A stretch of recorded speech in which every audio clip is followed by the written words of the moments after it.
Hi, everyone.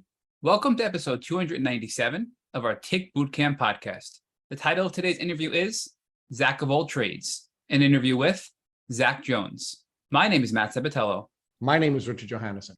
You're in for a treat today to learn about Lyme treatments given all throughout the world, from the United States all the way to Germany. Zack Jones grew up in the States on the West Coast in California.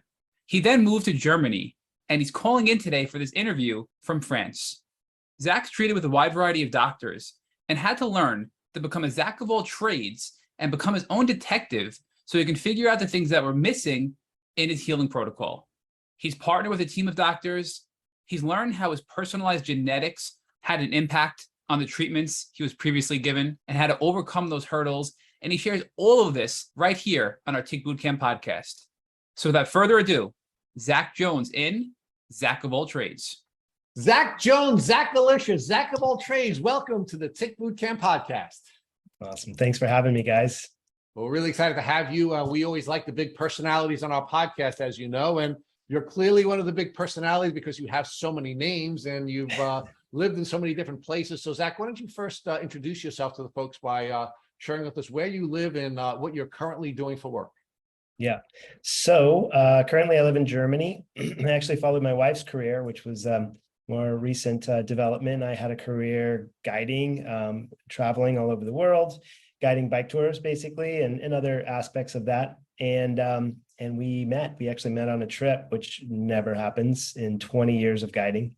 And we really liked each other. And then she had a dream job come up and it was in Germany. So I'm like, this is tough because it wasn't on my radar. I get paid to travel. It wasn't all that novel for me to live in Europe. And, but it's turned out to be amazing. And so for work, I still do a little bit of the guiding. We recently had a kid, recently as in the last 17 months. And so I've been heavily involved in that. And, I'd say my biggest job has been recovering and figuring out what's going on. Well, congratulations first on the baby. I mean, holy cow, is your life about to change, Zack? And one of the things that I want to share with you is that nice head of hair that you have is going to be dissipating soon because as the father of 4 daughters myself, I went from having nice hair like you to having no hair. So tell me what it's going to feel like to be a hairless man. It's fine. I'm about to cut it all off anyways. It's such a pain. All right, well, get ready because you're not going to have to cut it off. It's going to fall out of your head. I just watched Derek Perfect. Jeter's documentary here, the New York Yankee icon, and he shared that all of his hair fell out of his head when he had 2 daughters. So it's going to be coming, brother. It's coming soon. So all right. Thanks for the warning. Yeah. So Zack, give us some background about your life here in the U.S. Talk to us about where you grew up and what it was like for you to grow up as a before you became a European Yankee. What was it like growing up here in the U.S.? Yeah, so I grew up in the San Francisco Bay Area, mostly there in Texas. And I went to Texas kicking and screaming, and I went back to California as quickly as I can. So to apologize to any of my Texas friends that may be listening, they already know this. And yeah, I was just, I bounced around the Bay Area a whole bunch. I had separated parents. And so kind of back and forth, and it was either one side of the Bay or the other. So one side being San Francisco area and the other being Oakland or maybe north up in Marin. So lots of instability, I would say, more or less, but also lots of exposure to different places and different people. So what is it that you were passionate about during your childhood? Meaning what was it that you thought your aptitude was, and what is it that you were passionate about developing? Yeah, so, outdoors was a big part of my growing up. A lot of the places, we always seemed to live in the hills, which was great. And so oftentimes we'd have trails right out of the back of our house, and I would go wandering. And I remember at 5, even 4 years old, I had a little just pseudo camp kit. It had like a plastic canteen. It had a plastic tent and a little compass and all that. And I would just, I'd go wandering with my mom or my dad or my big dog at the time, and going out, picking things, making concoctions. I was an only child, so a lot happened in my imagination. And another thing I would say would be art. I was really into drawing. I was really into my imagination creating stories. I was really into Star Wars. So I was of that generation of the original best movies. And so of Star Wars and the series. And so I was highly inspired by that. And it became a big part of my play. All right. So you had this passion for the outdoors, you had this passion for art, and you sort of merged those two as you move forward with your undergraduate education. So where'd you go to college, and what did you study when you went to college? Yeah, I went to I went to Rochester Institute of Technology. So I had relocated to Texas for high school, and it was sort of a decision. I either stayed in California and tried to play football, or I moved to Texas and if I went to this art school. And it was a competitive art school to get into. And so I got in, that was the decision. So two totally different worlds.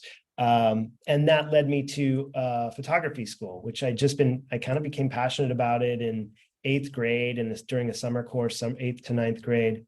And so I just knew I wanted to do photography, and I went to Rochester Institute of Technology for photography. And because it was one of the top sort of technical schools, and it also had sort of your standard education. It wasn't just pure art school. I wanted that balance. I wasn't just an artist. I wanted to experience that full college experience. So that's where I started. It was expensive. It was a private school. And I ended up going back to Texas because I had in-state residency there. So I ended up going to the University of Texas and finishing my education there for the last 2.5 years, and studying art as well as geology. So did you go to RIT here in New York? Yeah.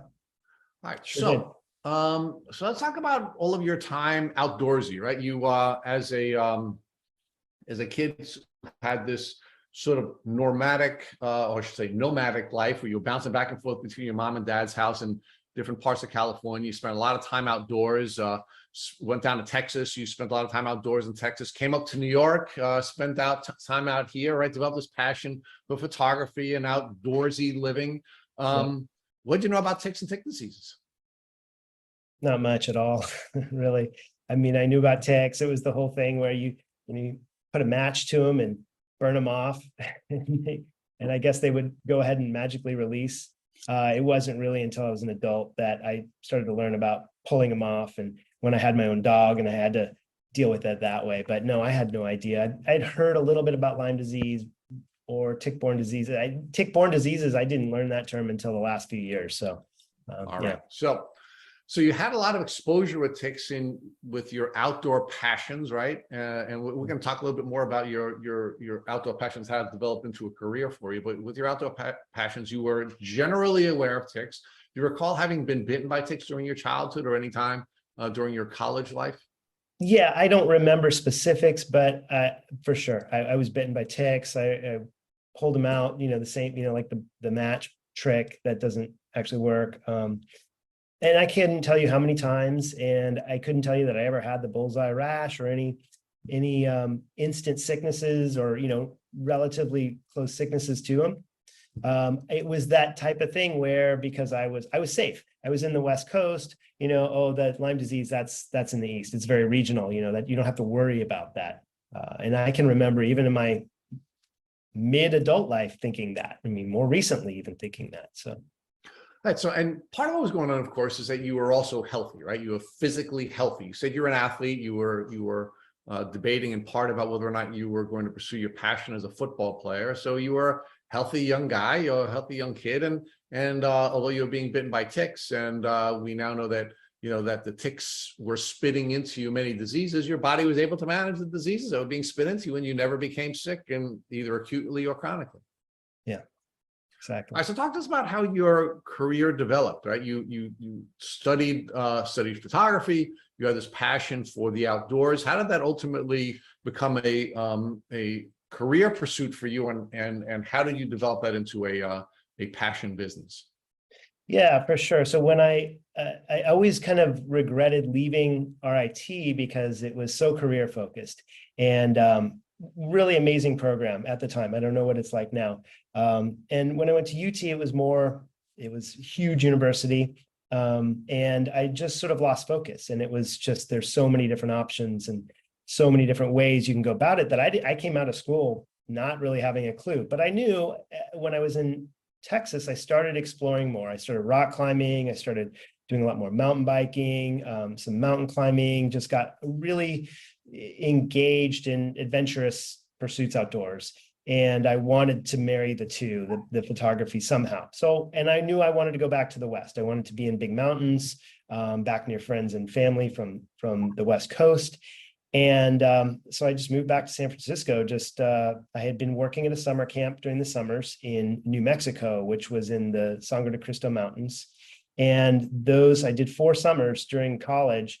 And that really got me moving more in the direction of outdoor adventures and confidence in leading people and whatnot. Kids mostly, I mean, on different types of adventures, rafting, mountain biking, hiking, horse packing, you name it. And so went back to San Francisco, Bay Area, and this is height of the .com, craziness going on, and really hard to find just a foothold if you weren't into the tech industry. So working multiple jobs, worked in an outdoor gear shop, thinking this will be a great way to get involved. Started interning at ad agencies and whatnot. Well, how can I put this photography to use? And one of my colleagues at the gear shop where I was working, Stacy she was a guide for a company, and she kept talking about how amazing it was. And one day she just started interviewing me, just grilling me and saying, you would be, asking me all these questions. How would you deal with this situation? How would you deal with that? And I'm like, where are you going with this, Stacy? She's like, you would be awesome for this job. I think you need to apply for this job with Backroads, which was a active travel bicycle tour company. And so I was like, what the heck? I'm 23 years old and I've got nothing else to do. Let's try it. And that, led into guiding and into a guiding life. And I was going away from photography more or less, but I also thought, hey, I'm going to be traveling. I'll bring my camera. I'll build a portfolio out of this. I'll see where it goes, see what happens. And so I ended up doing that for a few years and moved pretty quickly got to a point where they brought me on to do trip design, like actually build some of their trips and create the experiences for the guests. And that was an office job and I wasn't into it. I was kind of lamenting the fact that I'd chosen that path at the time. 9/11 came around and huge layoff. Travel industry took a big crash and I had to figure out something else. And so I went back to my passion. I was like, I'm going back to school. I'm finishing that RIT sort of program, but instead I'm going to go to this school in Santa Barbara, the Brooks Institute of Photography. And that was the other school that I, had always been hearing about. So went through that a little bit and I was probably in there 8 months when I got a call from one of my former coworkers at Backroads. And she said, hey, we're starting up a tour organization through Trek Bikes. And if you're interested, we're going to need some guides. And I thought, cool, but, it'd be fun to go back to guiding, but my direction is photography. This is what I'm doing. And they're like, oh, and we need photographers to do our catalog work, so we'll give you a tryout, they weren't going to just hire me for that straight away. So I'm like, all right, let's do this, and jumped in. And that was 20 years ago. And it just kind of took off because I had this perfect combination of I got to guide, I got to lead people, I got to work in a very extrovert environment that I craved, but also had the creative aspect where I could, be sent out on trips and I could do the photography and do that more introvert sort of pursuit. All right. So let's talk about your guiding experience, right? So if I were someone who were seeking an outdoor adventure and I were coming to you to create or design an experience for me in the outdoors, I would think the most important thing for me was that I'd be safe, right? If I just wanted to go run around and be reckless, I wouldn't need you. So keeping me safe was your primary job. Am I correct in that, or would I be unique in expecting that to be part of my experience? No, you're absolutely correct. It's the biggest, most important talk that we do. every trip, safety talk, and we have the slogan, safety never takes a vacation, so you're right. All right. So if safety doesn't take a vacation, and that's a part of the basic training that you would give me before you would create my guest experience, would a part of that safety talk include keeping me safe from ticks and tick diseases? It will now. Well, had it in the past. But it hasn't. You've had a almost 30-year career doing this, between the time that you were working at Backroad, and then ultimately when you worked for the startup after 9/11, which you've continued to work for many years, the Trek Bike experience. Had you first of all been trained on how to keep people safe from ticks and tick diseases? Yeah, no, I mean, I've done relatively extensive wilderness medicine, and it's touched upon, and I haven't done the courses in probably about 4 years now, as far as the advanced medicine, the wilderness first responder and whatnot. And maybe it's more touched upon because I think it is reaching a more sort of mass understanding, but it was never a big part of it. It was always about more of the preventative or life-threatening situations, meaning immediate life-threatening, not long-term kill you over, a long time. Right. So the things you could see, like snakes and bears, and something that might attack you, or maybe big cats, depending on wherever it is that you're lighting the tour, you're giving the tour. But you certainly weren't training people to check themselves with ticks while they're on the tour, and to make sure that tick checks are a part of every single day's experience. If we were working in a region, say South Carolina, I'm trying to think of some of the trips that I may have, North Carolina, where I may have guided, it would be a thing. We would mention that, hey, check yourself for ticks. They're common out here. A lot of times we were riding on the road, so we weren't actually going off into the woods and whatnot. But when we were doing mountain biking, or we're doing hikes, things like that, it might be something that we mentioned, but it wasn't really emphasized. It wasn't a big part of our standard safety protocol. Still isn't to this day. So what kind of equipment were you given to provide treatment to your folks? I mean, do you have a first aid kit? Because you talked about, one of the things I sort of see developing with you is you're a young child, you're in San Francisco, you have this kit that you brought with you, your little camping kit, right? Then you go for this quasi interview with I think your friend Stacy, who's asking you about all these different situations. I'm sure she didn't ask you about what you do if one of your wards had a tick biting them while you were on the hiking or trekking experience. You then have, you're working for two of the top trip design customer experience companies in the world. And, I'm just wondering, if you have a first aid kit, what's in that? And were there any tick tools available to you to help someone if they were bitten by a tick? there were little bite kits, I think they may even be called tick bite kits. There's snake bite kits, all these kind of things, which really never got much use. Oftentimes they're there. We had extensive first aid kits. We had, all the sort of, bandages that you could want, and, what are they? I'm spacing on the names of the, like aspirin and Advil and all those kind of things. And we couldn't actually administer those. It's the kind of thing where I'm going to open the first aid kit and you can take what you would like. But yeah, absolutely. I mean, we have AEDs in the vans, so we're prepared for the emergencies. Benadryl in the case of allergic reactions, those kind of things. But it wasn't something very common, that we would.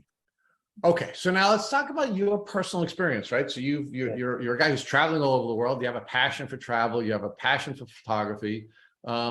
When's the first time you start to experience what you now know to be the symptoms of your tick disease? Yeah, so 2007 was the most obvious occurrence, I guess. And, I can, looking back beyond that, I can start to reflect on maybe some indicators. But really, it was, I think, a sort of a straw that broke the camel's back scenario, which I hear a lot of in your podcast and the stories of a lot of your guests, where there was one thing that just sort of everything changed. And for me, I was in Honduras and I was on a vacation down there. We were there to scuba dive and hike and see the Mayan ruins. We did a little horseback ride on a beach, beautiful. It was getting late, so our guide took us the shortcut, which was just mosquito infested. And then the next few days, I had strange pain in my neck. I was a little concerned because my dad has a degenerative spine condition. I was like, oh no, I'm getting his condition. So the wheel started spinning, but I really started panicking in a way that I hadn't before, like really concerned. There was this inner voice that just kept saying, something's wrong, something's like really wrong. But I kept plugging along. I mean, life had been totally fine up until then, for the most part, I mean, everybody has ups and downs, but, and I would have like sadness, but I never had depression. I would have freakouts about tests, test anxiety, speaking in front of people, that nervousness. Never had a panic attack to what I then experienced at 80 feet below the water when I was diving, and I had a panic attack. First, and I didn't know what was going on. I just all of a sudden felt the weight of the ocean on top of me and needed to get out of there immediately. And I was pretty well, advanced certification in diving. I knew all the scenarios and knew how to deal with it. The dive master, I went up to him and I'm like, I got to go up. We've got 10 other people or 8 other people with us. And he's like, are you sure? He's calming me down. Everything calms. And I just let it go because I knew this can happen. You can get, nitrogen narcosis. Some certain things can happen when you're in the water. But then it wasn't until I just continued to get sicker on that vacation. It was a 2-week vacation. We got home and I was just worse. I was just really sick. I had body aches. It was just trying to figure it out. Went to a disease, what's that? Not internal medicine, but the infectious disease guy. And he thought I had leptospirosis, which turns out is a spirochete. But he also didn't have a positive test for it. And then decided, it was a friend who was a pediatrician was like, I think you might have dengue fever. They looked at that. They said, that's a virus. We can't do anything, but we'll give you some antivirals and you should be fine in a few weeks. And sure enough, I was fine in a few weeks. And that seemed like everything was okay. This just happens. I'm going to be fine. I'd been really sick for about a month, was super drained. I was pretty athletic. I rode bikes a lot. And I had an event in Idaho that I had to drive to from Oregon. And on that drive, I had another panic attack, but this one was just the mother of all panic attacks out of nowhere. And that was literally just looking off at, kind of beautiful scenery and boom. And I don't, panic attack doesn't really describe what it is. And anybody who has it knows this. It's just this sort of, oh man, it wasn't even me. I don't know where I was, what was happening. And I had to pull the car over and stop and call my mom and be like, whoa, I don't know what just happened. And that just started sort of a series of them. That was the worst one, but it just kind of kept happening on and off for the next literally 4 or 5 years. And it was accompanied by depression. It was all what I thought, was psychological, really. All right. So Zack, let's explore that a little bit more, right? So you said that prior to 2007, your survival software had been triggered. Yep. There would be events like giving a speech in front of a group of people, or there were other events that would cause your survival software to trigger, but it would untrigger and you would just go about, living your life. But then in 2007, when you were in Honduras, your survival software triggered, and this conversation between your body and your subconscious mind and your conscious mind started to be something that was concerning, and it started to be debilitating, and it didn't untrigger. Like, you knew something was wrong, and you knew something was bad, and as a result of that, your mind took you in a number of different places. Perhaps you had some genetic disorder and you were now going to be on this path with that your dad had been on, or perhaps something else was wrong, right? And then you started to get symptomatic, right? You started to get sick, And because you started to get physically ill, you started to treat with doctors, right? Yeah. Now, when you started to treat with the doctors, they gave you a couple of diagnoses. One may have been a bacterial infection. One may have been a virus that you were suffering, and they treated you with some antivirals and maybe some Antibiotics. antibiotics. But unfortunately, the conversation between your body, your subconscious mind, and your brain continued, right? You continue to sort of have this survival software triggering, right? So you knew what was going on was not what you were diagnosed with, and you knew what you were being treated with at that time wasn't adequate. So what were you doing when this conversation was taking place in your body? Were you continuing to listen to that conversation? Were you continuing to take steps, or were you just sort of allowing sort of the ebb and flow of what you were considering, perhaps an emotional or psychological illness to just sort of ebb and flow? Yeah, I was listening to it. I was very in tune to it. I wanted to know what it had to say. What do you want me to do about it? And I was trying everything that I knew that I could, whether it be the traditional standard medicine or alternative medicine. My partner at the time was an acupuncturist, so I was exposed to a lot of alternative medicine. So that it was trying everything.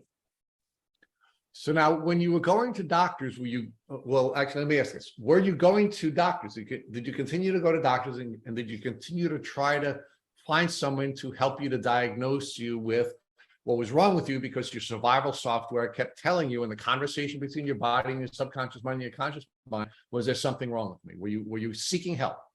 Yeah, I was seeking help. I would say because there was no physical illness that I could identify beyond that month-long period after Honduras and after, I wasn't really going to anything other than how do I was looking here. I was just looking in the brain, because that's where it seemed like I thought everything was happening.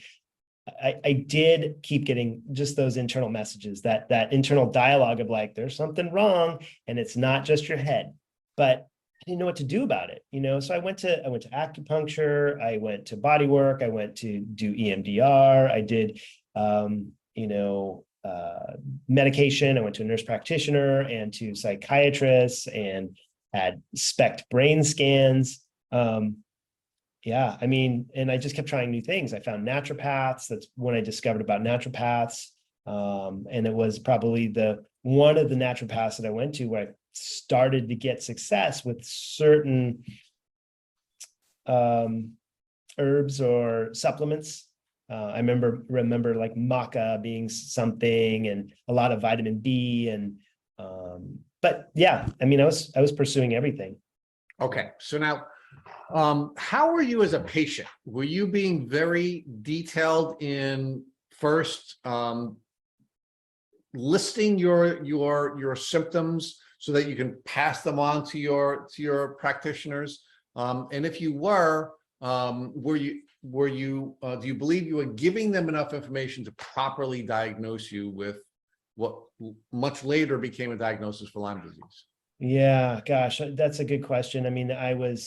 I think I was giving them good information about symptoms, but I don't know that I was putting together the right picture, or even really going to the right people that knew how to put that picture together. And that's what I kept looking for. I kept changing which doctors I went to. And I did have a general practitioner that, he put me on citalopram, which was a mild dose of citalopram. This was like 4 years on. And that in combination with the naturopath that I was seeing seemed to kind of shift some things in a positive direction. But it took 4 years to get there. So Zack, look, as adaptive beings, our species has developed, this set of signals that we often ignore, right?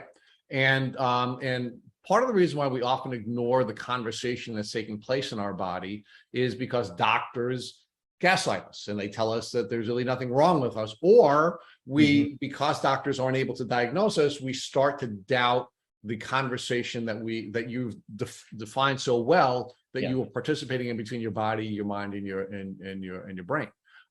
At some point, did you either begin to doubt the survival software that was triggering in you, because either doctors told you there was nothing wrong with you because your diagnostic testing was not showing anything, or did anyone ever tell you, hey, Zack, there's nothing wrong with you, it's all in your head? Yeah, I think people were helpful to the extent that they knew how to be. Nobody was trying to brush my challenges under the carpet. I didn't know, but I knew that there was something more to it. I just didn't know why or how. It was just like you said, the survival software inside was starting to go haywire. And that was just the first wave. I mean, that was just the psychological wave, because the second wave didn't happen until 2016 when, but to answer your question, I mean, I think I was giving whatever information I could, what I had, and I think that nobody was trying to brush it under the carpet, but they just didn't maybe have enough to work with, whether it be in their own experience or from what I was giving to them, as far as what my symptoms were. And literally my symptoms were all in my head. Right. So Zack, let's talk about that now, right? So one of the biggest challenges that folks have on a Lyme disease journey is they often get stuck in fight or flight. And it then becomes one of the challenges that they have to overcome in order to be able to heal. Because remember, if your body is in fight or flight, it can't heal, right? Yeah. And so as time goes on, and one of the things that's making me anxious about your story already is, you have this experience in 2007, your body is sending you a signal. The signal is getting worse. I shouldn't say worse, but the survival software is triggering, and it's triggering, and it's triggering, and it's triggering, right? I mean, and you're not able to stop it because the problem isn't diagnosed. You're not able to treat it. So how are these, what you're describing as psychological symptoms, developing? I mean, and how is it getting more intense? How are the signals getting more intense? Yeah, so it seemed to get most intense in the first year. The first year was hell. and it had a huge impact on my relationship. And that set in motion, sort of the destruction of that relationship, and misunderstandings between friends and whatnot as well. But I did start to feel better. And I did get to a period where I thought it was gone, and it was just something more or less gone. It was always just a little bit in the background. Insomnia was another big thing that I had a lot of, heart palpitations. Now, things that I recognize as physical symptoms, air hunger, I'd go to bed and just be like, trying to breathe, like I can't get a full breath. Those, I didn't connect those as physical symptoms at the time. And sorry, go ahead. And were you sharing those physical symptoms with your practitioners? I'm assuming not, because you didn't even believe they were symptoms at the time. So they probably were not symptoms that you were sharing with your practitioners. Yeah, like the air hunger, I didn't know how to voice it. It was like I can't get a deep breath type thing, or insomnia. Yeah, that's easy to identify. And in some cases, I was prescribed, whatever Ambien or whatever those are, and I never went that route. I found my best sleep was the Alka-Seltzer night, which whatever. I started taking those for a while, and those helped me get back on track as well. They were part of this weird, strange cocktail that got me back to a 5-year period of normalcy, I would say. Okay. So you did share with us, and I'm sorry, the trigger for the end of your relationship at that time was this disease. Was this disease having an impact on any other social relationships? And was it having an impact on any professional relationships? I think it was a classic. That's where I learned the term fake it till you make it. I was struggling a lot in my job. I started to stagnate a lot more in my work. And so what I found is that for me, safety was what I knew. And whereas before I was adventurous, I guess, and I wanted to keep growing and progressing and be that go-getter, as far as building this career. And then 2007, 8, I just started to hunker in, and it's like I just kept taking more trips and guiding more and more because that was where I was safe. It was the environment that I was comfortable in. I feel like I may have digressed, but from what Well, no, but Zach, it sounds to me that because you know, your survival software had been triggered and you were in fight or flight, you had to find some way of managing that, what you were considering a psychological problem, by finding a safe place. And a safe place for you was always, from when you were a child, was always being in the outdoors, right? So you were trying to manage the emotions because you couldn't read the signals. You knew you were sick, but you thought maybe you were emotionally sick. It was being in the outdoors, and it was feedback from the people around me. You know, it was that distraction, I guess, that very distracting job, because you're busy, you're doing this, you're doing that, you're always traveling, you're always taking care of other people. I would say my friendships did suffer because I traveled a lot and I wasn't able to build that community in where I lived. My relationship suffered because I was traveling a lot and I wasn't there. But then there was also, when I was home, I was then focusing again on what's going on, what's wrong with me, because I wasn't distracted. And so now all my partner was getting was the bad sides, I guess, of me, the challenge sides of me, where I'm, depressed or anxious or whatever. So yeah, it did have a huge impact on relationships and friendships. Right, because unfortunately, you were not in a place where you could give; you could only take, and of course that is going to make a relationship difficult when you can't contribute to the relationship. You can only take from it, right? And I was giving so much for my job, which I was using as self-medication. So. Right. I mean, it was really a distraction. You wanted to be distracted from the voice in your head, and the voice in your head was there's something wrong with you, and you needed to be distracted from that, and that's all you could do. Yeah. All right, so let's talk about how things progressed. So you had sort of a reprieve for about 5 years, and you started to talk a little bit about a cocktail that you had taken that you believe gave you that reprieve. Talk to us about what that cocktail was, and how that helped you to achieve the reprieve that you had until 2016. Yeah, I wish I'd kept better track of all this, but I would say the citalopram, it was like small 10 milligrams, something like that, which was slow and low. My doctor was like, slow and low, let's just keep you doing that. That seemed to maybe help a little bit. I was using magnesium, like a topical magnesium, some BCAAs, maybe some branched chain amino acids. I remember doing the maca and some herbs, and but none of this really comes down to like what I've heard more in the Lyme community and what I've been using more recently. There's a little bit of crossover. The Alka-Seltzer, doing those Alka-Seltzer nights, where it was how I was able to sleep consistently, even though I was probably doing other damage because of the NSAIDs and whatever else is in there. But it got me through, and that was the cocktail. And then I was able to sort of taper off of the citalopram and taper off of other things until I just wasn't really considering it.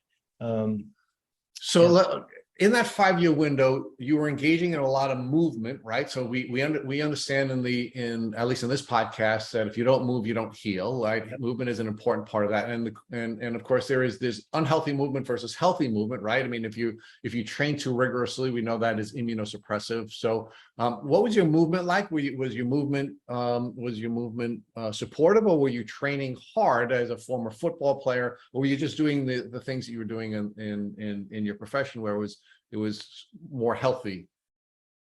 Yeah. So just so you know, I never was a football player. I aspired to be. So, okay. And then I ended up getting into outdoor sports instead. But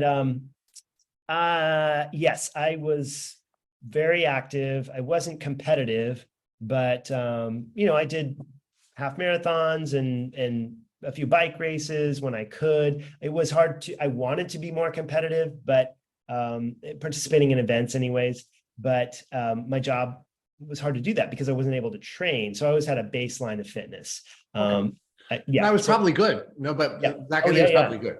Yeah, I think it was better because an example of when you are as a guide, you're not doing it necessarily at your pace.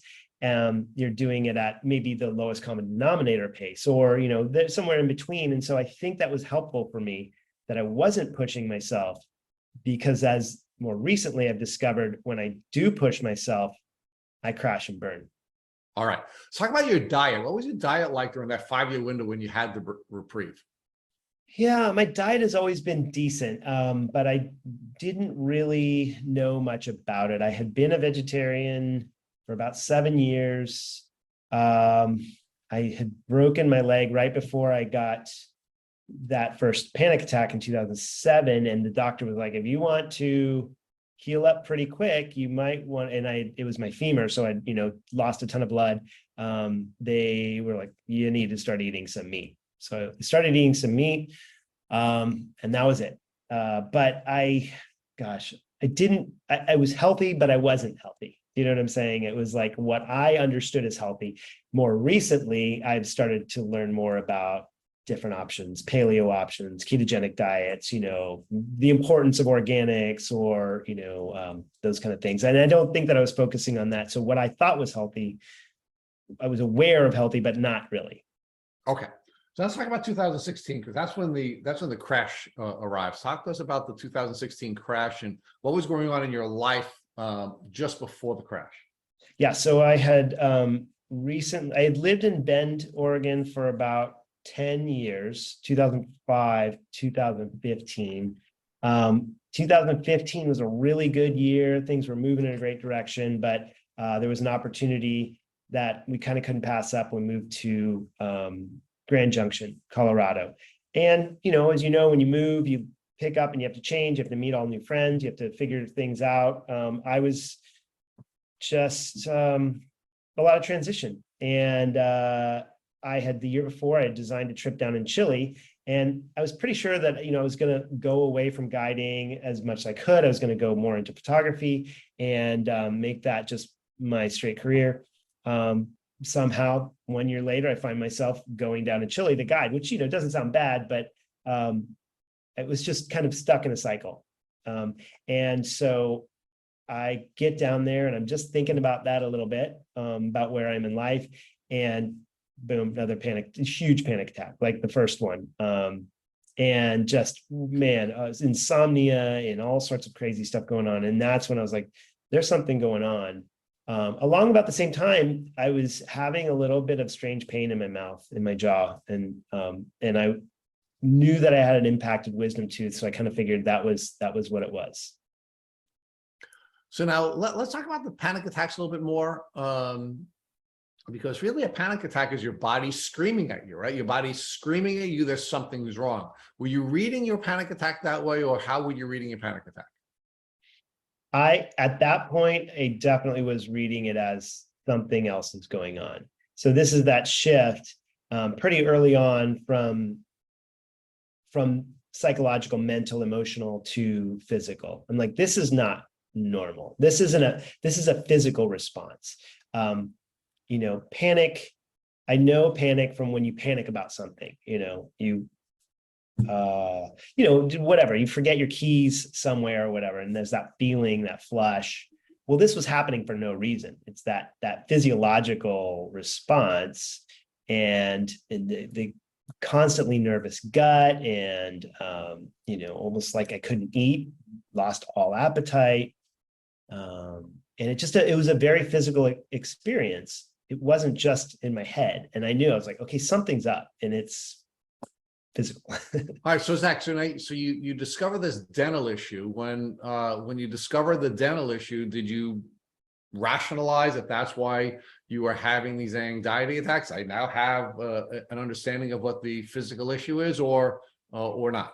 Not immediately. So it took about a year of that pain getting worse until I finally said, I'm going to deal with this. I'm going to go to the, whatever that surgeon is that removes your wisdom teeth. I can't remember. And Oral surgeon? Oral surgeon. Yeah, there's another one. But anyways. Endodontist? Yeah, so endodontist. And so, and he was great. And he looked at it, and the x-rays was like, well, that's pretty bad. But, if you're not having any pain, then we'll just leave it alone. I was like, I'm having pain. It's weird. Sharp nerve pain. He's like, okay, let's take it out. Took it out. Pain was still there. Exactly the same. There was some shards of bone and stuff that was still coming out. So he decided to do another surgery to get the rest of it out. Maybe some of it was resting on the nerve, and that still even worse. And so that started, probably year and a half. I started realizing, I think there's a connection here. I'm not sure what it is, but I think there's a connection. Meanwhile, panic attacks are ebbing and flowing, having, not just panic attacks, but the insomnia. I'm having the air hunger. I'm having, just gut, but not like your typical indigestion or diarrhea. It was more like the butterflies, and just constant butterflies in your gut. And like, there's nothing to be nervous about right now. There's nothing to be upset about. So that started the direction. And it just kind of kept getting worse. The mood, depression, anxiety, all that. So Zach, how are your symptoms in 2016 similar and different to the symptoms that you were managing in your 2007 experience? The biggest thing, because I would say the what I had qualified as the emotional, psychological, were very similar. I would say I was a lot more in that realm, a lot more focused on the career angst. Like, what are you doing with yourself? Why have you not moved forward? Why haven't you broken out of this cycle? Why do you keep going back to the same thing? It was the mouth, the jaw pain. It was like, this is strange. And that's when, that oral surgeon had mentioned, well, I think you have trigeminal neuralgia, but no reason why. And, which maybe has demyelination of the nerve, or it may be something pressed up against it, but, go to have an MRI and they don't see anything. They're like, no, you're fine. I'm like, well, it doesn't feel like I'm fine. So it was different parts that were starting to come together. And it wasn't until, 2019, just was having a really bad fall, working a lot, in a bad place in my mind a lot. It actually was when I had met Melissa, my partner, my wife, and I'm surprised we got together, because this was like the worst of me was starting in this 2019. And I was trying to figure it out, and I was going, I was listening to podcasts, I was researching naturopaths, trying different doctors, and I ended up going on an ayahuasca retreat, and thinking that I'd heal or get some sort of magical epiphany. And I did. The thing that sort of came out of all of that was that I needed to look at something inside my head, but not psychologically. Well, but Zach, again, ayahuasca has been getting a lot of attention recently because of Aaron Rodgers, the quarterback of the Green Bay Packers, talking about how that was an important part of his recent healing journey, right? Oh, okay. Yeah. And when you're stuck in fight or flight, which you were, right? I mean, you had now, if we do some simple math, this is now 2019. You had a survival software triggering you into fight or flight. All the way back to 2007, you seemed to be stuck in that for, in a rigorous, experience for at least a year. And then it now came back with a vengeance. So the ayahuasca was probably a good step, even though you didn't understand it, because at least it could help you to calm down, your survival software and maybe get you out of fight or flight so you can take some additional steps. Yeah. Yep. And that did, and it set me on just the path of trying this thing and then the next thing. And it was focused on the mouth. So at first it was focused on, and that's how I discovered biological dentistry. Still no idea about Lyme, co-infections, any of this. Little bit of fear about MS, because that's what I've heard about when you research researching can be a good thing, and researching can be a terrible thing for your psyche. And when I started reading about trigeminal neuralgia and taking it seriously, I was like, this could be MS, like, I don't know if I want to find that out. But the biological dentistry route was the way I wanted to go. But, I'm traveling all the time. I don't have a home base anymore. I actually had left Grand Junction. I was just sort of in limbo. I was, Melissa and I were deciding to move together. So that whole year, 2019, was going to be me just working a ton, and then us meeting together in Germany, essentially. And so I was really ungrounded as to my healthcare, right? I didn't have a primary care doctor. I don't even know if I had health insurance. And I'm trying all these alternative medicines, or, whether it be ayahuasca or biological dentistry, or, like a health coach of sorts, functional medicine doctor. And So talk to us about you finally get your diagnosis. How did you get your Lyme disease diagnosis? So flash forward, I decided to get I had some serious damage to my teeth. And so that's why I was very focused on my mouth. I had my front teeth broken out and my bottom tooth from a bungee cord, not bungee jumping, just a bungee cord snapping my face. When I was 22, had a bridge, had, implants, metal in my mouth, and bridge had failed at one point, replaced with more metal in my mouth, and learned that's not good. We need to get that out. So I did the biological dentist. When we moved to Germany, I found a well-known doctor there, Dr. Nischwitz, to take out the cavitations, to replace everything with, the zirconium, I think, and get the metal out of my mouth and get me on a path to healing, and that's supposed to deal with the meridians and all sorts of things. And so I'm thinking, this is it. This is what's going to solve the problem. This is where the panic attacks are coming from. And that feeling that something's wrong, it's all in my mouth. So once that happened, afterwards, I got worse, and I started to experience all sorts of weird physical symptoms, neuropathies, strange migrating pains, tons of fatigue, a lot of the classic symptoms that I hear about people that suffer from Lyme disease and co-infections. But I still didn't know about it.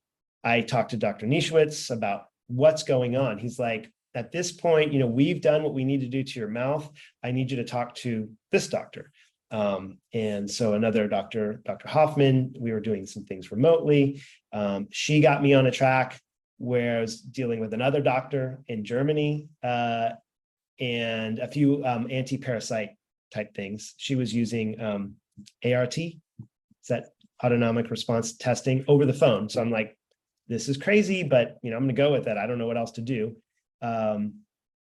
And so that leads me to another doctor, who then multiple doctors. Ultimately, I get a clinical sort of diagnosis of Bartonella in 2020, fall of 2020.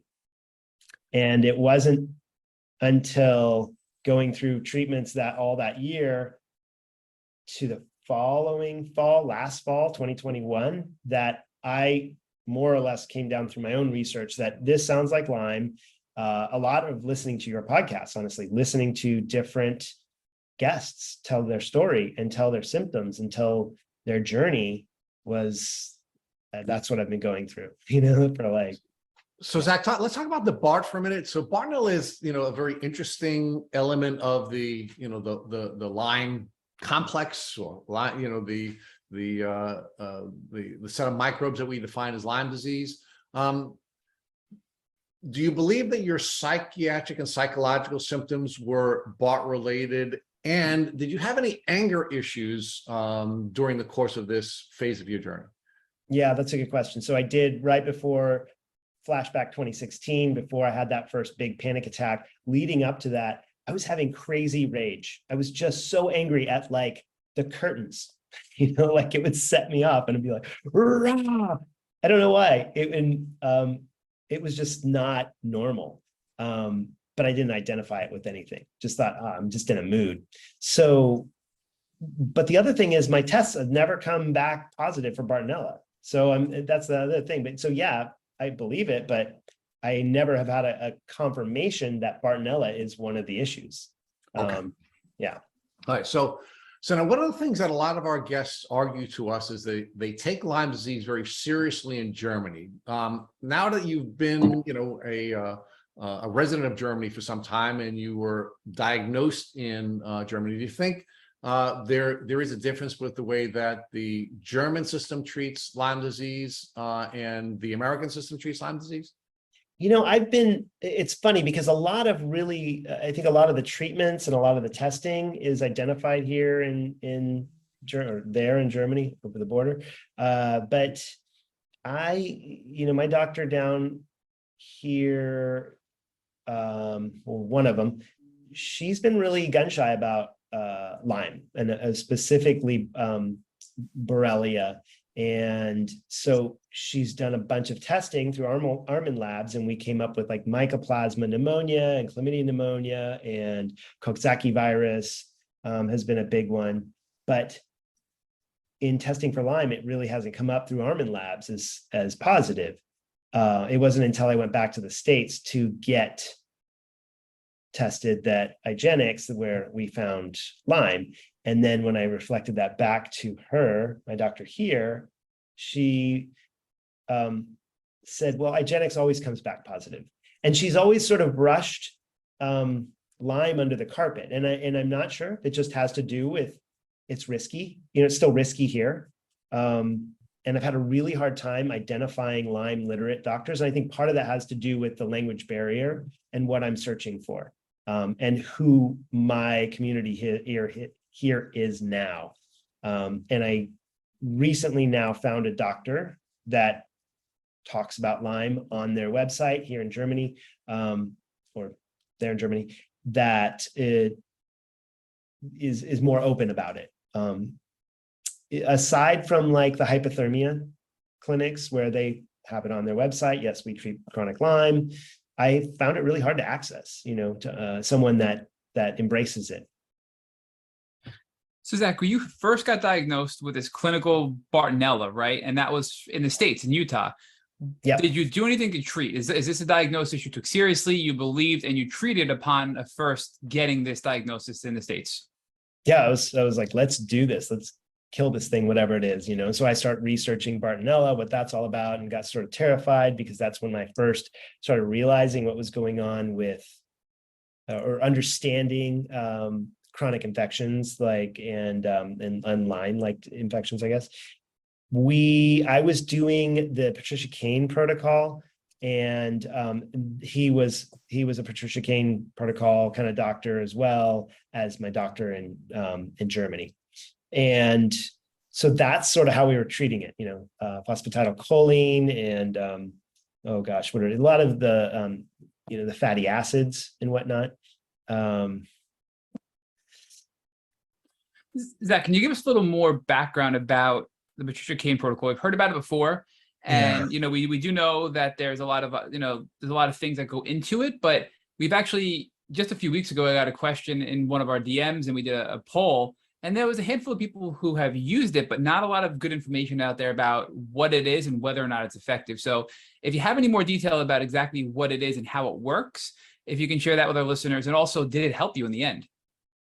Yeah, so it may have helped me. I wish I could explain it better. I just sort of was going with the doctors when they were, because this was the beginning of everything, and I'm just so overwhelmed with whatever information I'm finding. And so my understanding is that it's supporting your body at the cellular level, and so it's the idea that if you help with the permeability of the cells so that they aren't as permeable, and so they're able to do their functions better, that they will then, you just build back better, right? Your body is now being able to fight things from the inside. And so I think there's a lot of faith in that. Okay, we put you on this protocol, you do these IVs, these infusions with the PC oil, maybe you do some colonics to help some, things move along there. Maybe you do ozone, augmenting treatments along with it. But ultimately your body will then repair itself because you're working at the cellular level.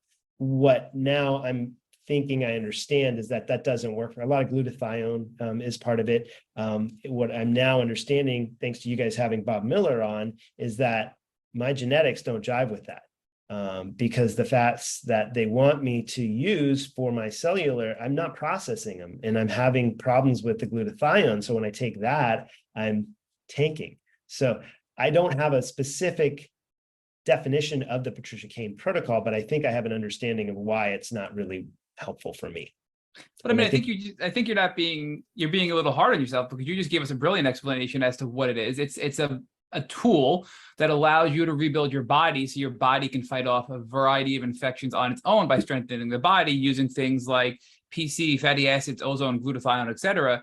But the problem is, as you just brilliantly described for us, Zach, is that people have these genetic SNPs that don't allow them to properly absorb or utilize these supplements like glutathione. And in your case, you actually felt probably a little bit worse from the glutathione, because after the glutathione is being used as an antioxidant, it's now not upconverting or changing back, and now it's becoming an oxidative stress on your cells, and now you're getting inflammation and you're having a worsening of symptoms. So it's not a one-size-fits-all solution, this Patricia Cain protocol, because if you have genetic SNPs like you do for glutathione, then it's not going to help you, I think is what you articulated, correct? Yes, correct. So I think it's a really important note that this protocol has helped people, but for some people it won't, like yourself, Zach, because of this whole bio-individual concept of what is your genetic makeup and what are things that are different about you than me, where it's not going to work for you, but maybe it will work for me. So I do believe that was a very good explanation. Thank you for that. So let's jump over to now. You're on the PK, the Patricia Cain protocol. You're not really seeing much results, and that's for the clinical diagnosis of Bartonella.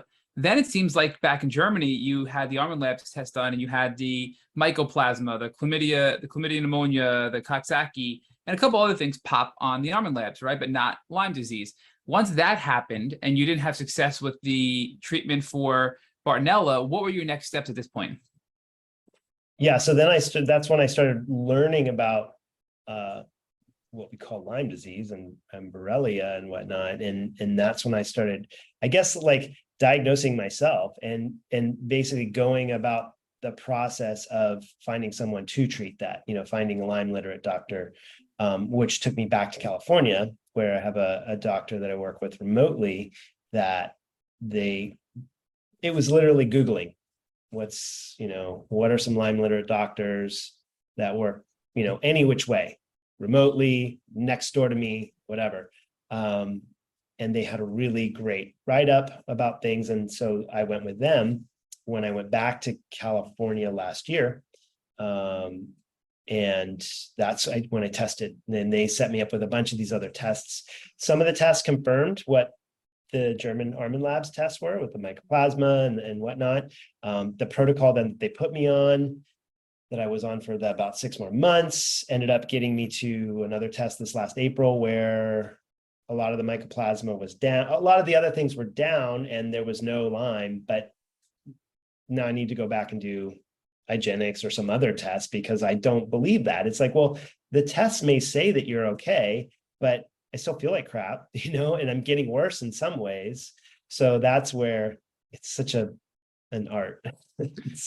Right. I mean, and I think the problem with this, Zach, is, as you just described, is doctors are relying on these tests as being the end all be all. And if we're going to say that this test is the end all be all, but yet we also recognize these tests are not 100% accurate, that's a flaw. It's a fundamental flaw, and that's going to only harm patients. So you're smart enough to realize, well, I didn't test positive for a lot of things that I was in the past, so my doctors are thinking I'm healed, quote unquote, but I still feel like complete shit. So there's got to be something else going on, and you're digging deeper is kind of where you're at now, right?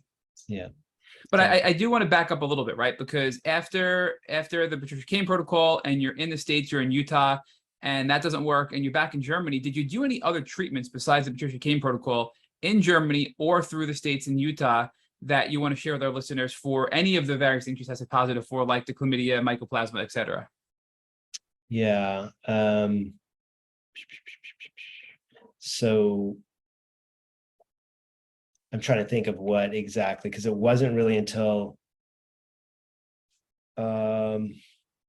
it seems like the most success I started to have was when I started to get on more of something that would, I guess, identify with like Dr. Rawls-ish, where there was, like the cat's claw and the a lot of herbs, Chinese skullcap, andrographis, and certain combinations of those supplements, certain vitamins and whatnot. But then throwing glutathione in there and not finding any benefit from that just because of that genetic side. So, I mean, I don't know that I have anything specifically. Oh, I got this wave. Well, that the wave is that our listeners can't see, but I right away recognized when you held it to the camera, Zach. That's the Wave 1 device, right?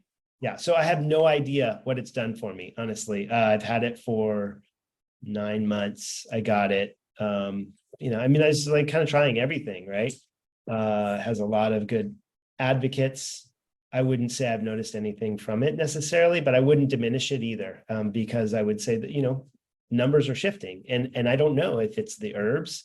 And I haven't gone about this very scientifically, unfortunately. It's like, just throw everything at it and hope that that you get better. But that's fair. You want to feel better. So it's hard to say, is it the Wave 1? Is it the herbs, or both, right? You don't know, but you're doing both, and you've had some progress, but you're not at a level you want to be. So you want to keep pushing further to get even better. That's kind of where we're at, right? Yeah. But when you did all these herbs and the Wave 1, that was post Germany doctors, post Armin Labs. That was through the California doctor. Is that correct? The Wave 1 I just got on my own. The herb combination was the California doctors and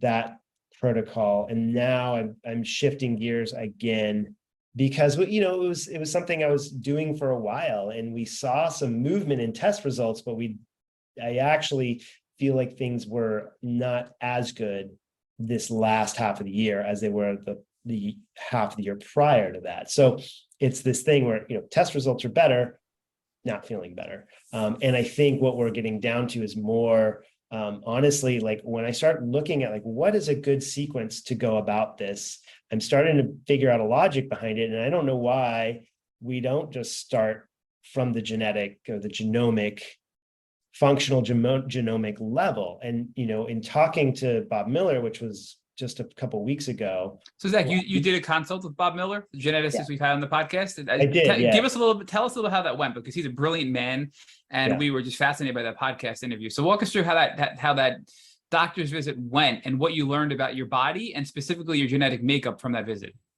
Yeah, super interesting. There's a lot of technical information that he explains really well. He recorded it for me so that I could go back and watched it twice. I've taken notes so that now I can process that and put some pieces together. And ultimately what it shows is that there certain genetic mutations that interact with each other that prevent these normal protocols from working the way that they're supposed to be working. So they may have a small impact and a small benefit, but there's something that's preventing that, and it could be oxidization, like I might, certain mutation that causes you to absorb more iron. So and I think you talked about that on your show. Yeah. And that has then more downstream effects, especially if some of the other enzymes that are, being manipulated by the genes are not either upregulating or downregulating appropriately. So there was that. So oxidization was a huge thing. Ultimately, what it came to, if I could just put it into a nutshell, is MCAS. It's the what is that acronym? I know you know. Oh, mast cell activation syndrome. Mast cell activation. And so what I came away thinking about that, and then when I started researching, he didn't say that it was MCAS, but he talked about how the mast cells are being activated because of histamine reactions. There's inflammation ultimately that we're trying to bring down through various channels.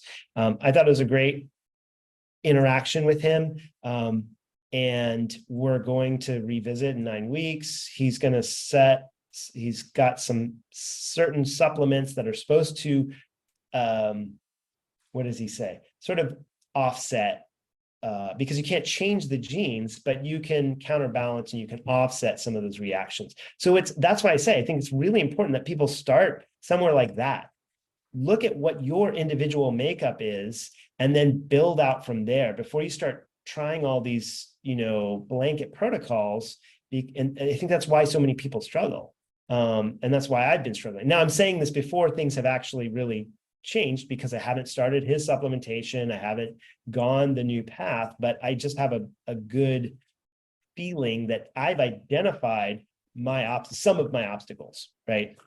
And Zach, we agree. I mean, obviously you're in the middle of this with Bob Miller right now, but I mean, we know people that are super smart leaders in the community that utilize Bob Miller personally and refer their clients to him for their extreme cases, right? And they have success. So he's sort of the guy, I can't get my patient better, I'm sending him to Bob Miller to figure out what their genes are so I can then work around that. And that's exactly what he does, is he identifies what genetic SNPs you have or mutations, then he provides supplements, and that could be in the form of food, it could be in the form of supplements, herbs, vitamins, etc. And those supplements are targeted to overcome the genetic mutation so you don't have the bad effects of that genetic SNP or mutation, right? And that's where you're at now. Is it sounds like you have some iron issues and some glutathione issues with absorption, and you're going to be given supplements to offset or overcome those genetic SNPs so you can then continue on your healing journey. Is that where you're at now? I just want to make sure I understand where you are, Zach. Yeah, exactly. And you know, he was very clear that he's like, because I asked him, well, do I then stop everything that I'm doing and just do these supplements? And he's very clear that these are they augment what you're already doing. And so the idea is that by ramping these up, and it's a slow process, everything's a slow process. You can't be impatient with Lyme disease, I don't think. And of course, we all want it fixed like right now, and 6 weeks becomes 6 months or however many years. It's a slow process. And as I think that starts to ramp up, the protocols start to become more effective as well. Well, I do want to question you on that piece of it because I just want to get your personal opinion. So obviously right now where you're at, Bob Miller said to you, don't change what you're doing as far as the cat's claw, Japanese knotweed, Chinese skull cap, angiographis, all those things that, you know, are in the Dr. Roll's protocol and more the natural holistic side. But if you knew about your genetics earlier on, when you first got diagnosed clinically with Bartonella, possibly you would have avoided the high dose glutathione because you weren't on any supplements and you were responding negatively to that, right? So the assessment may alter treatment depending on how severe your mutations are and if you're supplemented yet to overcome those limitations, right? Yeah, yes, exactly. And so the glutathione ultimately will come in at a very slow and small amount because he thinks it'll be effective, but once we start balancing other aspects. Right. So the glutathione is still helpful, but it's not helpful until you can get your genetic mutations under control, I think is what you're saying, right? Yes. Right. So that's why people, and I agree, should start with the genetic side of things because it can help you avoid a ton of pain and a ton of frustration and a ton of wasted money in the process, spending all this money on something that's making you feel worse without having the big picture of your genetic makeup, right? So I think it's a really, really, really important topic. So I just find it so odd, and I don't keep harping on this one point, but before the California doctor, these doctors back in Germany, I think it was Dr. Armin and Dr. Bieber, they diagnosed you with Coxsackie, mycoplasma, chlamydia, pneumonia, and a few other things to Armin lab, and they didn't do anything to treat you? Is that because you decided to leave and go to California, or were they just being like, hey, look, this isn't a big deal, just move on with your life? You know, what was that actually like as far as that process? Did, and I'm trying to think of specifics. So there's a company called Phytobox. I remember there being some formulas essentially that come in that. And there's a Phytobox 1 and a Phytobox 3, and a lot of them have those elements of that in there. So they would have the cat's claw or the angiographis, or they'd have certain herb combinations. So yeah, I was definitely doing that. And some others like the Nutrimetics, which I guess is part of the Cowden protocol, they threw some of those in there. So there was like Takuna and Mike P, MYC-P.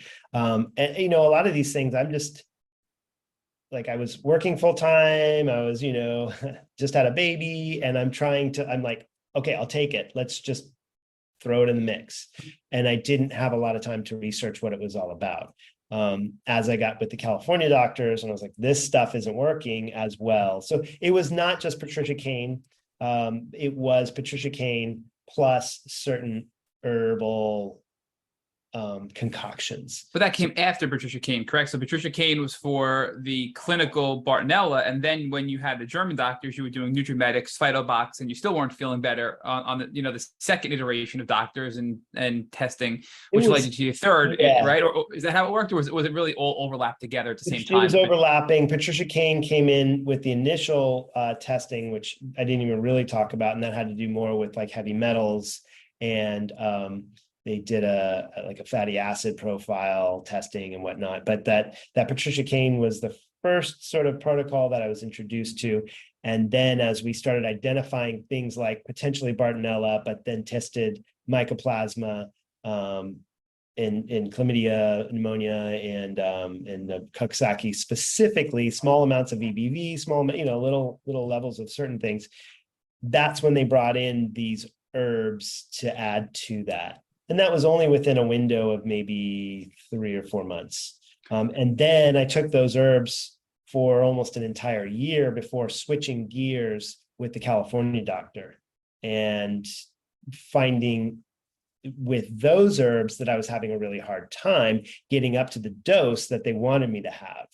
And that has to now go to the genetic component of it, of where whatever the genetic profile is, I have a real hard time detoxifying, this stuff. I just wonder, and it's really hard to really obviously know any of this for sure, but a lot of this is detective work that we play as Lyme patients, right? With chronic Lyme patients. So if you were on Patricia Kane protocol for a few months before you went on to the herbs to do NutriMedics and Phytobox with the German doctors, and you stayed on the Patricia Kane protocol, right? While you went on to the new herbs, right? So there's overlap. Yep. Do you think that your genetics were causing histamines, inflammation, and MCAS, which prevented the herbs you were on through Phytobox and NutriMedics from actually working effectively because your system was being bogged down by some of the things in the Patricia Kane protocol, right? I mean, because that seems to be where your genetic weaknesses were really being exploited, were through the Patricia Kane protocol for you, right? So I just wonder, if you were on the herbs without the Patricia Kane protocol, would you have felt any differently?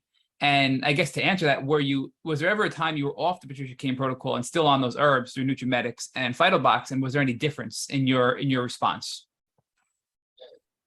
Yeah, I mean, I can't tell honestly if there has been a difference in the response, but what you're saying makes sense.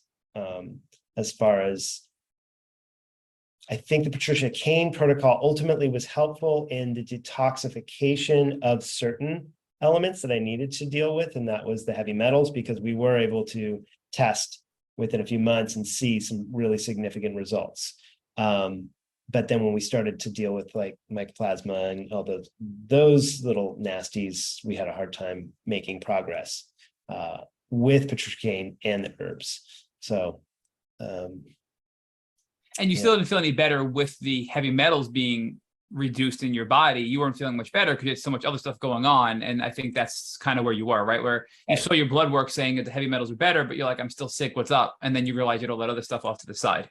Honestly, I think I felt a little bit better. I took some work in Utah. So I was guiding for a period of 8 weeks, feeling pretty good, going to the doctor that she recommended in Utah, great guy. And he just, but we were doing glutathione and we were doing, colonics, and the colonics were, I thought it was the colonics, but I think it was actually the glutathione that was wreaking havoc. And the more I did the treatments, because they were saying, well, you do multiple of these treatments, the more you do, the better you start to feel cumulatively. And I was like, that's not my experience. I'm like feeling worse. And it was this antioxidant that was actually oxidizing, So yes, I think there was benefit from Patricia Kane to a certain extent in the beginning. It just, it's getting bogged down somewhere in there. Well, and I think at a very basic level, we can say the Patricia Kane protocol helped you with your heavy metals, which was something that needed to be done. However, the glutathione, a lot of the extreme antioxidants caused a problem because you couldn't recirculate the spent glutathione, right? And now you're getting the mast cells, you're getting the inflammation. So on one hand, you're knocking down the heavy metals, but on the other hand, you're increasing inflammation. So it's sort of like you felt the same, but you were addressing one issue while making another issue almost worse, right? Is where you were at and leveling it out. So when you went to this, I think it was the California Center for Functional Medicine, is that correct? Yep. Is that a place you'd recommend? We have a lot of people here in the States that are especially on the West Coast, looking for good Lyme facilities. Was your experience overall pretty good with them? And, not to put you on the spot to say like, hey, they sucked, right? But I mean, were you happy overall with their testing and the treatment they gave you and how they were able to help you improve your quality of life? Yeah, like 70%, I would say. And I think that part of it is you always still end up being your own detective. And it's the easy part of the appointments. It's the hard part is in between, easy part is getting the script of here's the new protocol. The hard part is when you get into it and then you start experiencing some sort of herpes or some sort of a reaction, and you're not really sure what to do. Now, what I like about CCFM, their little acronym, is that you can communicate with them through the portal. And so when I would get into these issues, and it's multi-pronged, so they've got, you'll have a primary practitioner that you're working with, you'll have like a health coach, and then you have a nutritionist. And so they work together and they work off of the same platform to communicate between each other so they know what's going on. And I think in theory, that's a great system. For me, I still have to go outside of it and work and look for more. And that's why I've had to bring in the Bob Miller. And now I'm looking at SOT, and I'm looking at, some other options outside of that. But I would say that they're great as a foundation, as a base to work off of. Yeah. So I have to say, I mean, this is just, we tease you a little offline because we've been calling you Zackalicious or Zack of All Trades, right? But yeah. I think the Zack of All Trades is really and that's something your friends call you, Zack of All Trades. And we're seeing why in this podcast interview.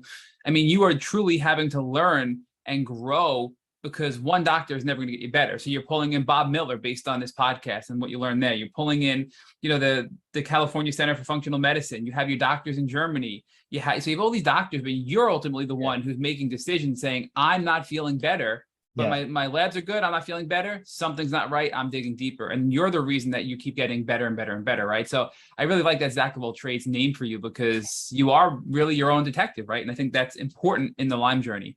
But I do want to pivot back to the wave 1, right? Because we know Yolanda Hadid used it and said she had great success in managing her chronic Lyme disease with the wave 1 device. So many people get it. It uses frequency therapy to sort of, balance out or cancel out the bacteria using this frequency or waves that go into your body. What was your experience? I know you said it's hard to tell if that was the improvement or it was the herbs, cat's claw, Japanese knotweed, Chinese skullcap, andrographis. Yeah. But I mean, do you have any thoughts at all on the wave 1 that you can share with our listeners? And even price wise, is it bang for your buck? Any feedback you can give us on that device? I thought it was a healthy investment. It was a tough pill to swallow. I think the thing that pushed me over the edge was like, hey, if it doesn't work in 6 months, you can send it back and get your money back. And I missed that 6-month window. I think I was definitely on the fence of sending it back. But I think partly because the effects perhaps are subtle. For me, I did notice sometimes when I would ramp it up, because you can control it within the computer app, the level that you're receiving for the 3 different modes,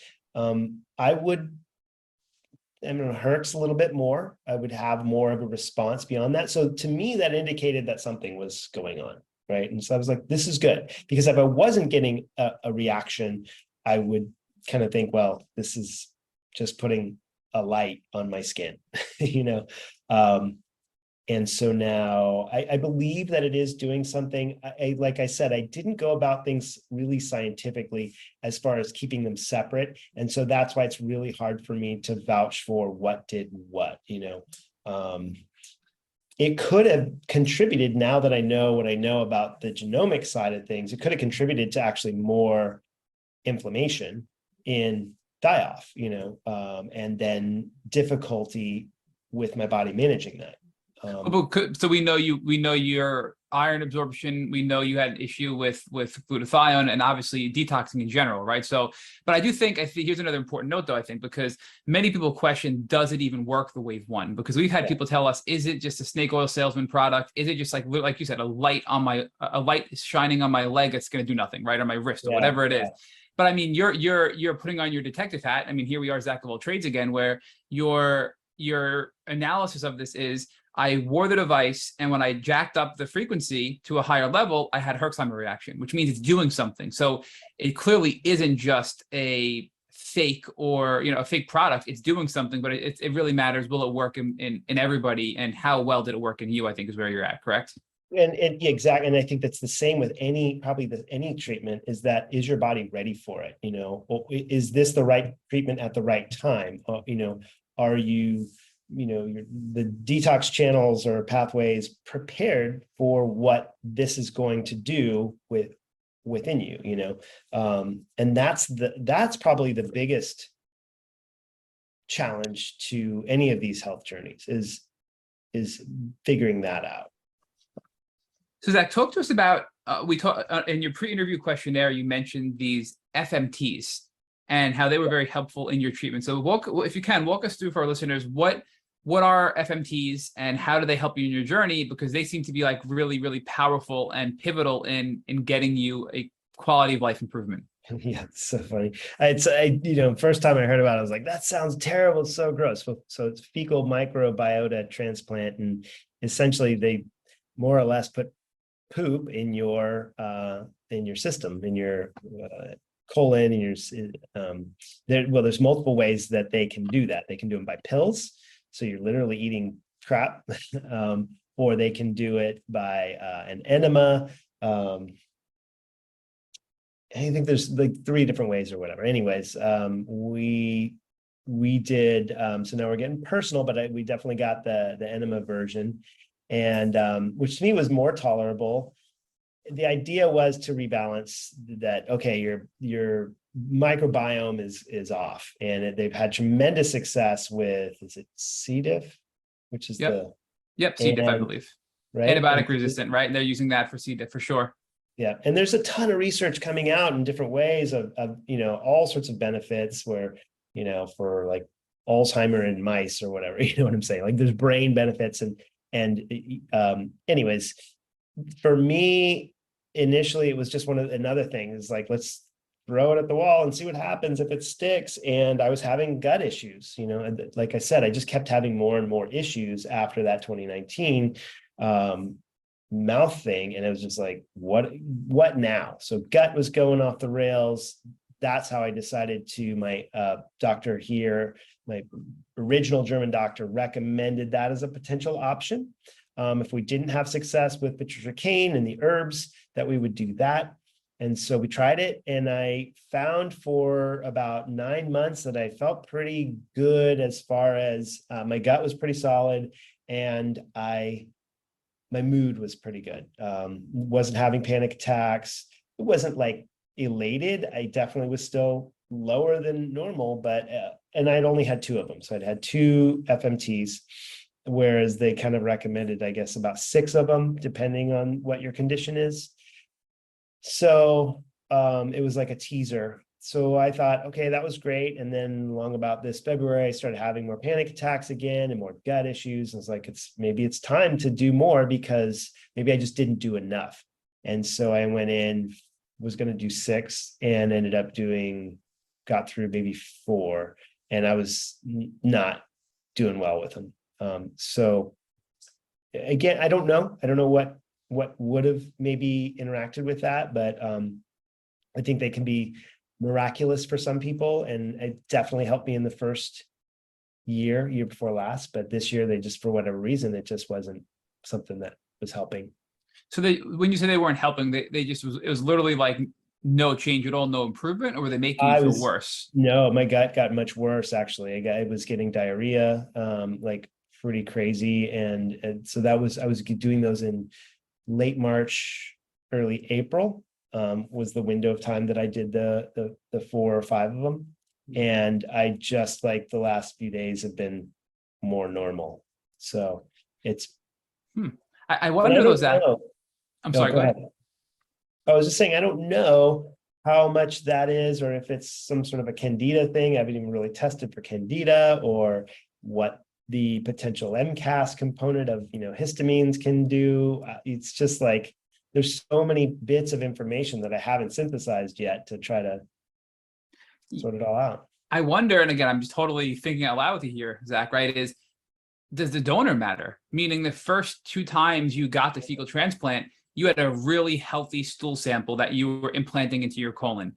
And we Right. know that there's an extremely large quantity of microbes in our colon, in our feces, right? So the first donor where you got your first two, implants of this, was that a really healthy sample that allowed you to have this real boost for 9 months, where it not only improved your gut, but you helped you with depression and anxiety. But more recently this year, maybe it was a different donor and that sample wasn't as diverse when it comes to the microbe set, and possibly not having a high enough quantity of the microbes your body needed, but the initial donor did, right? And I don't know that we're at a place right now with science and technology to be able to identify all the microbes in our gut or in our microbiome or in a feces sample to figure out exactly what Matt or Zach may need in a fecal implant. So maybe you got lucky the first time with a good set of microbes, and the second time it wasn't what you needed, and that's why it didn't help. And what are your thoughts on that? Yeah, so I would say that I think it's multiple donors, so it's not just one donor sample that you're getting, through each time. It's different, but I absolutely agree. I don't think that we're there yet. As far as tailoring, I think there's a way we can, ways that we can go to tailor that. It'll be a great delivery method. Perhaps maybe they can deliver it a little differently, less impactful, but to help with a lot of different conditions. But I think you're right, it needs to be more targeted, and we need to understand what the donor's microbiome, profile looks like before we put it into another. And I agree. I feel like maybe there's got to be some interactions that just didn't click, because there was other people in the clinic that were complaining about similar thing. Like, I'm coming back from my, my 16th FMT, and I'm like, okay, it's 16th. Don't you figure like you stop doing it, but it's like, it's just not taking. Well, it's like, okay, well, unfortunately, maybe that's just not the answer right now.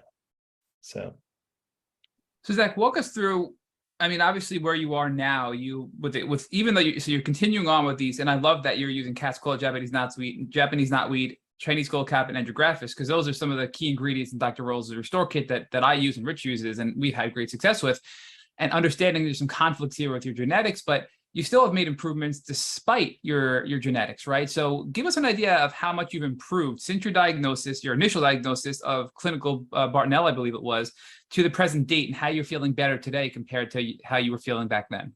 yeah, I would say a lot of the nerve related things. So I would get strange hot sensations or cold sensations on my hands and my arms. I would get like neuropathies. I would get just numbness, migrating pains, like in the middle of my shin bones. I'm like, why do I don't have shin splints right now? I haven't even been running, I found that air hunger got worse. So I'm just trying to paint a picture of what it was so that you can understand where I am now.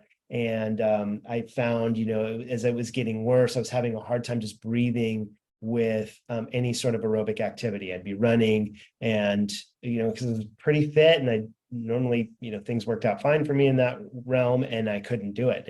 I would run half mile and be like, I can't, I got to stop and like lean over and touch my side. Like, this is the first time I've ran, and I was getting extreme fatigue. I was just falling asleep at work, on my computer, anywhere, honestly. Lack of motivation.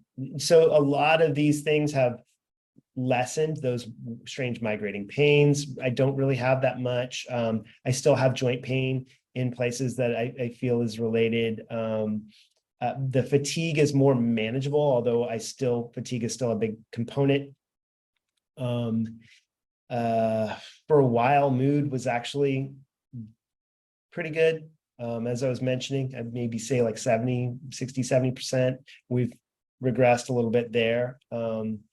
But it feels like it's stabilized, I guess. It's stabilized.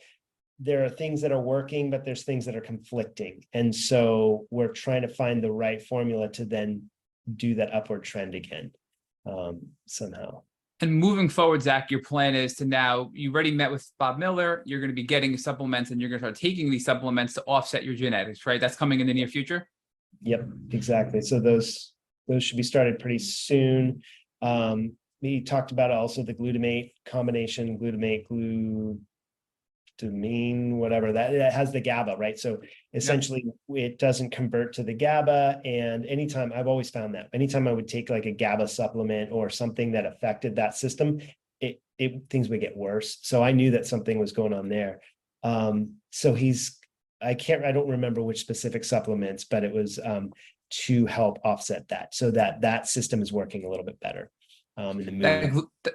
That glutamate to GABA genetic SNP is a really ugly one, right? That causes extreme anxiety, depression, overload. I mean, that's something he described on our podcast as being very significant. So if you have that as well, that certainly could be contributing to a lot of your depression and anxiety and panic attacks. I think there's a direct correlation there between those two things. Yeah, exactly. And in relation to the inflammation in general, that's happening. It creates that response. And we also know that you were looking at, you mentioned earlier, you're looking at using possibly SOT down the road. And in your pre-interview questionnaire, you talked about possibly looking at hyperthermia. So is that something you're kind of putting off to the side to see how you respond to the supplements from Bob Miller with, or are you going to be actively pursuing hyperthermia and or SOT in the near future as well? I think hypothermia would be an extreme. I'm not going to go that route right now. But SOT, yeah, I'm actively pursuing that. And another doctor that I'm working with now, and don't ask me to pronounce his name because it's like, I just call him Dr. M. He does SOTs here in Germany, and we're going to start with the Coxsackie virus because that's been the one thing that's been worse. It dropped in numbers a little bit, and then now it's worse, and it's just constantly been there. So we're going to address the Coxsackie virus.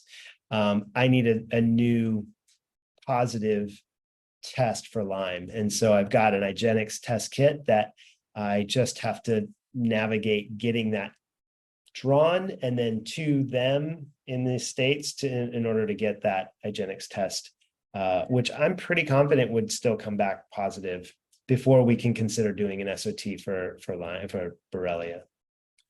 Zach, my final question before Rich picks back up is, you talked about MCAS, you talked about inflammation, and just a lot of the symptoms that you had to deal with. Share with our listeners any tools you used, even if it was just a pharmaceutical or a natural thing or whatever it may be, to help alleviate your symptoms while you were playing detective and getting your health better. What were you using to feel better? That maybe just be a Band-Aid, even, let's say, just so you can have a better quality of life while you were working on healing and getting the big picture of your health. Yeah. There's a couple things, and I don't know how helpful this will be for anybody. One thing is that it's always, and this definitely has to do more with the psychological side of things when you're having the depression, the anxiety, is to keep moving. And I keep doing. I keep active as much as I can within those boundaries of what I can. And I have to listen to my body and know that when I'm pushing too hard. There's sometimes you have to be distracted. Sometimes I have to find something to take me out of myself to get me to another space to move on. And what I've found is that regardless of how bad I've been in the depths of my own mind, in my memory, it's always worth doing something. It's always worth traveling if you can, having an experience, eating out, continuing your life, being with friends, because in your memory, you still have the good parts of that, and those are actually so much more powerful than that negative feeling you may have been feeling in the moment. So that's been one of the most powerful things for me, is to keep moving. And I don't know. I mean, there's other small little things, but I think that's been the biggest. So, Zach, that is very powerful. That whole concept of making sure that you continue to live your life while you're on your healing journey is really, really powerful. And I think you've articulated that really beautifully. And there's one other thing I wanted to address with you, because, we're always looking for patterns of success here on Tick Bootcamp, as you know. And what we've seen is that one of the patterns for success is the development of teams and tools, right? And what we mean by development of teams and tools is you need to work with practitioners. You shouldn't be going out there and being the Zack of all trades by yourself.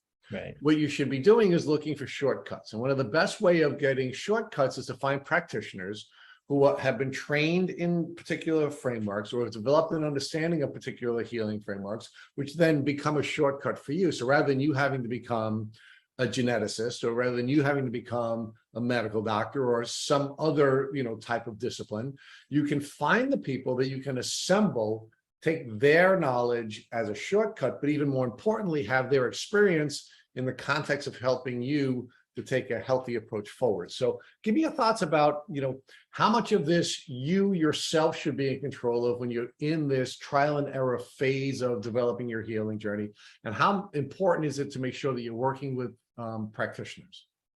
Absolutely. Yeah. I mean, I've done both, right? I've gone out, I read something about, essential oils, went right out and bought essential oils and tried them and, whatever, without any sort of guidance and other things. I've been guilty of that. And I've sometimes found reactions that I didn't understand. And so I had to just step away from them. And I think you have to be the leader of your team, but you need a team. And putting that team together is hard, and it'll take time to find the right people. And sometimes people will play a role for a period of time, and then their time may be up. And that's what I found, like I had Dr. Nischwitz for a while, who helped with clear out my jaw and those things. But now his time, as I need to move on from that. And what's the next thing?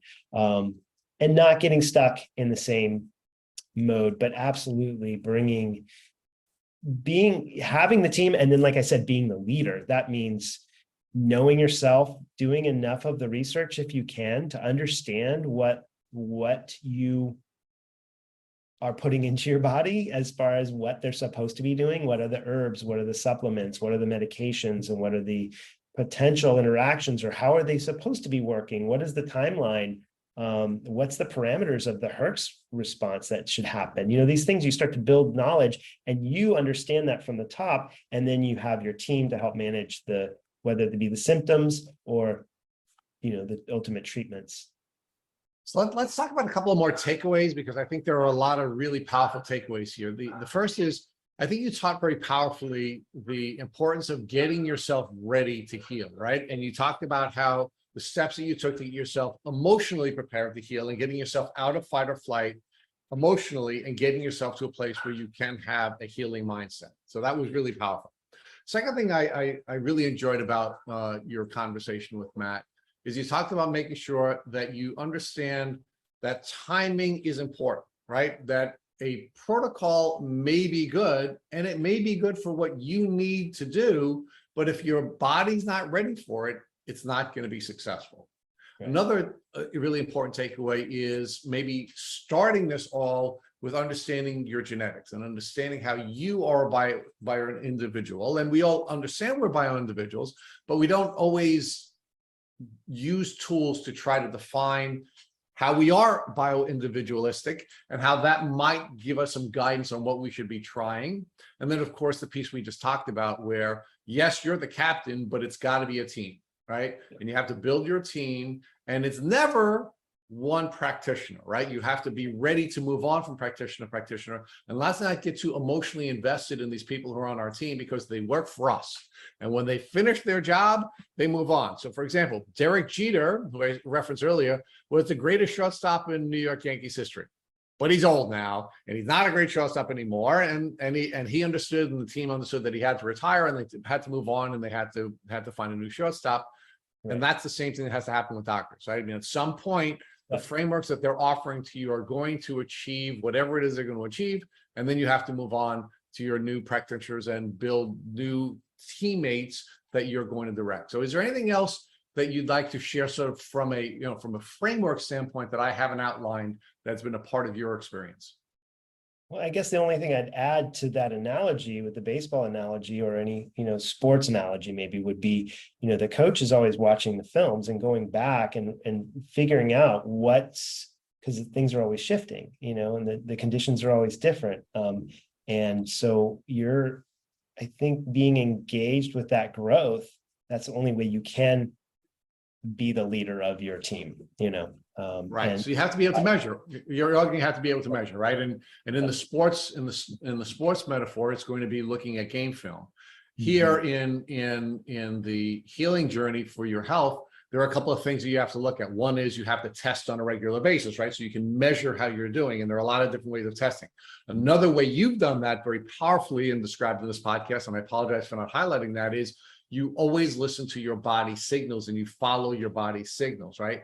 Another way that we do that, of course, is we interact with our team members, our trained team members, who can give us some insight into why we may be behaving the way we are, right? So we have a number of different ways of measuring how we're doing so that we make sure that when we're going through this trial and error process, we're measuring whether something's working or not, and when it's time to move on to something else. So it's not just purely just sort of throwing stuff against the wall, which you have done and not necessarily had success with.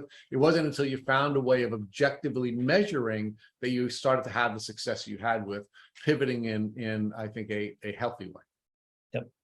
So is there anything that you would recommend to anyone if, God forbid, and you have this beautiful baby that you have now, and I'm sorry to cause you to be triggered emotionally, but I am going to trigger you emotionally. God forbid you walked in to see your daughter and you saw a tick biting her. What would you do, and what would you recommend that you and your wife do so that your daughter wouldn't suffer from Lyme disease? Yeah, for sure. That's I get that tick and send it in to a lab that's going to be able to analyze it, get her into preferably a Lyme literate doctor, and go about the process as quickly as possible of addressing that, because I'm not sure how I feel about the antibiotics. I know that they can be I don't know about life-saving, but they can definitely prevent the acute phase. I just haven't dealt with that. None of my doctors, they all tell me to go away from antibiotics. Honestly, I knew that you guys would ask this question, and I don't know what the best answer is, but like I said, I think that getting the tick tested and addressing it as quickly as possible is going to be our solution, getting into a Lyme literate doctor who understands the potential severity of the situation. Well, Zack Jones, thank you so much for coming on our Tick Bootcamp podcast and sharing your story and everything you've learned with our audience to help everybody else in this community. We can't thank you enough. Thank you so much. I appreciate being on here, you guys. Thanks for all you do. Thank you for listening to our Tick Bootcamp interview with our guest, Zack Jones. To our listeners, we have a call to action. First, if you'd like to learn more about Zack, check him out on Facebook at Zackalicious Jones. Second, if you've enjoyed this episode of our Tick Bootcamp podcast, please share it with your friends on social media. Third, Tick Bootcamp has created a Tick Bite blueprint that has been inspired by the information that has been shared with us by past podcast guests. We urge you to visit our website at tickbootcamp.com/bite to view our blueprint. Fourth, don't forget to subscribe to this podcast on Apple Podcasts, Google Podcasts, or Spotify to get your automatic episode updates of our Tick Bootcamp podcast. Please take a minute to leave us an honest review on your podcast platform of choice. And finally, if you'd like to search our podcast library of almost 300 episodes, subscribe to our email list, or share feedback with us, please visit our website at tickbootcamp.com. Thank you, as always, for listening.